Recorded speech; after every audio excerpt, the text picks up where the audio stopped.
Vous pensez qu'entre Legends of Tomorrow et Star Wars 7, même combat, ça tombe bien, nous aussi.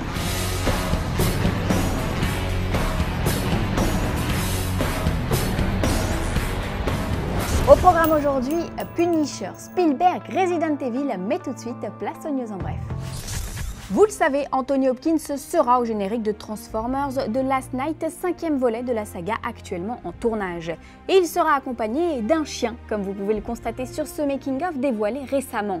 Cette sympathique Staffordshire Bull Terrier de 6 ans, prénommée Freya, avait récemment fait la une des journaux britanniques. Atteinte d'épilepsie, l'animal a passé la majorité de sa vie dans des refuges animaliers sans jamais être recueilli. L'histoire a ému Michael Bay qui a décidé de donner un rôle au toutou dans Transformers 5. Et vous savez quoi ? Freya a été adoptée par un membre de l'équipe. Mignon, non ?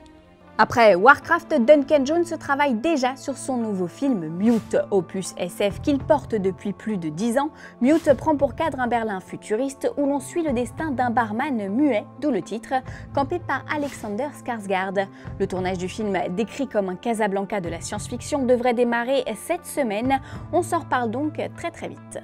La productrice Barbara Muschietti, sœur d'Andrés Muschietti, a posté sur son compte Instagram une photo d'un diable en boîte assorti de la légende « C'est dans la boîte ». On comprend que la première partie du diptyque de ça est donc tournée pour Muschietti et son équipe, un film qui, selon le producteur Danlin, rendra un bel hommage au cinéma des années 80, verdict en salle le 20 septembre 2017. Le nom du Punisher est sur toutes les lèvres, car oui, le justicier aux méthodes expéditives vu dans Daredevil pourrait revenir plus tôt que prévu sur nos écrans.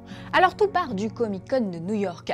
Un tweet a révélé que Jon Bernthal alias Frank Castle ne pourrait pas assister à toute la convention. Pourquoi ? Eh bien parce qu'il aurait des choses à faire pour Netflix. Alors, quelle chose à faire, me direz-vous? Non, parce que le tournage de la série Solo Punisher ne devrait pas démarrer avant l'année prochaine. Quant à celui des Defenders, il n'a toujours pas commencé. Reste donc Iron Fist avec un petit caméo de Jon, peut-être. Avouez qu'un maître des arts martiaux versus un maître des armes à feu, ce serait badass. À moins que... Non, parce que vous en avez peut-être entendu parler, mais une rumeur rapporte que le Punisher pourrait rejoindre les agents du Shield, et ce depuis que le créateur de la série a été vu aux côtés du co-créateur des comics Punisher lors de l'avant-première de la saison 4.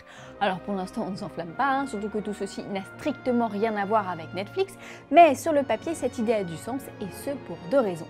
La première, c'est que les agents du Shield viennent d'accueillir le Ghost Rider et que dans les comics, Ghost Rider et Punisher sont réunis dans Marvel Knights.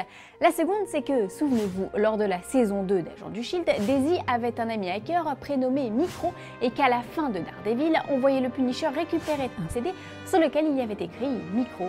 Simple coïncidence ou non? On attend vos avis. La phrase du jour.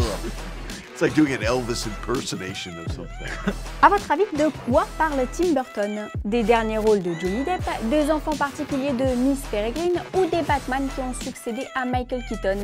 Réponse en image. Everybody was very controversial, like Michael Keaton. Oh, he's a terrible Batman, and yet every Batman I have heard, it sounds exactly like him.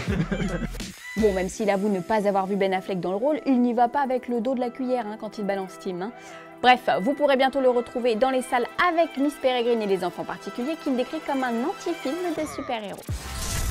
Aujourd'hui, dans le courrier des Fanzoniens, on répond à Angel qui voudrait des infos sur l'adaptation de Ready Player One. Eh bien, le tournage du film se déroule en ce moment même à Birmingham et plusieurs photos de ce qui se joue sur le plateau ont fuité.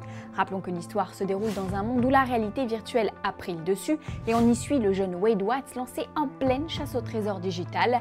Maître Spielberg ne chôme pas donc et devant sa caméra, le jeune Ty Sheridan échappé d'Apocalypse, mais aussi Simon Pegg, Gigi Miller et Mark Rylance, sortie prévue le 28 mars 2018.